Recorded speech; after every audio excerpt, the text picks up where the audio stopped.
CTET pass करने में अगर ये पता हो कि किस किस टॉपिक से सवाल पूछा जा रहा है और वो टॉपिक कौन कौन है, तो सीटीईटी पास करना बहुत आसान हो जाएगा। तो आज हम लोग इसी टॉपिक पे बात करने वाले हैं।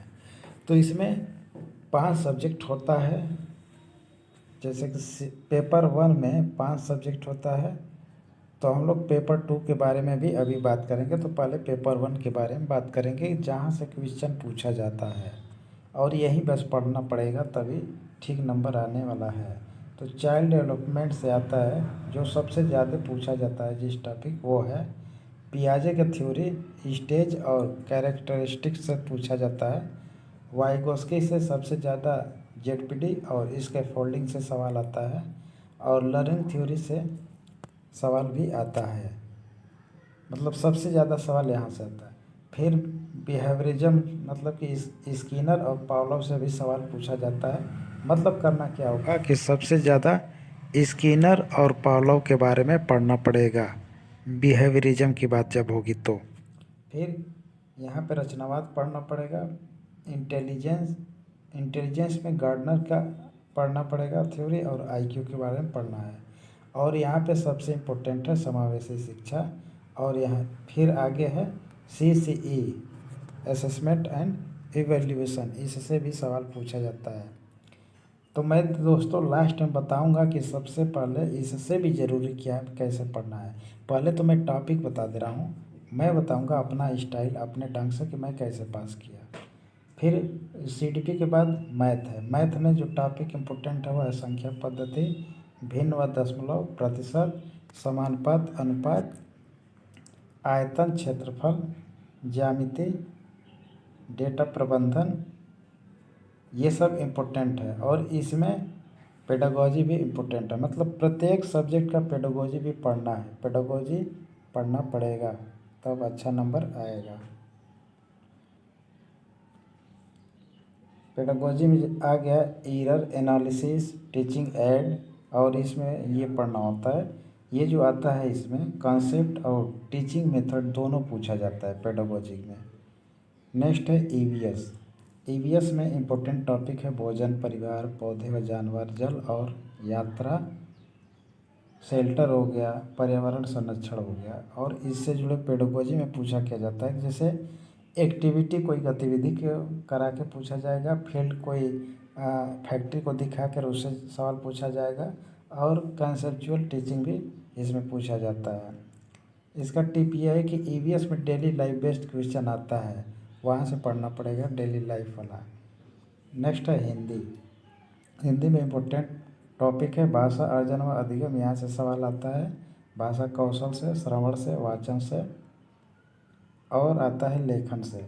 और व्याकरण से 2-3 क्वेश्चन पूछे जा सकते हैं व्याकरण से। व्याकरण में बहुत ज़्यादा पढ़ना नहीं होता है। फिर टीचिंग मेथड्स, मतलब शिक्षण विधियाँ पढ़ना होता है, त्रुटि सुधार, और पेडागोजी तो इम्पोर्टेंट है ग्रामर से भी। नेक्स्ट है इंग्लिश। इंग्लिश में LSRW स्किल, मतलब लिसनिंग, स्पीकिंग, रीडिंग, राइटिंग, यहाँ से सवाल आता है। फोनिम्स और प्रोनाउंसिएशन से आता है। ग्रामर बेसिक होता है इसमें। रीडिंग स्किल जैसे स्कीमिंग, स्कैनिंग, यहाँ से सवाल बनता है।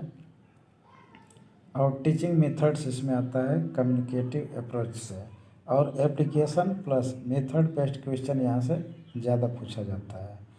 अब ये तो फर्स्ट पेपर का था। अब यहाँ पे मैं सेकंड पेपर का बता दूँ। मैथ जो फर्स्ट पेपर में था वही रहेगा, ठीक है। और थोड़ा सा सेकंड पेपर के लिए मैथ हार्ड हो जाता है बस। इसमें SST पेपर के लिए हिस्ट्री में पढ़ना होगा नेशनल मूवमेंट और इम्पोर्टेंट लीडर्स के बारे में। और जियोग्राफी में है अर्थ, ग्लोब और मैप से सवाल पूछा जाता है।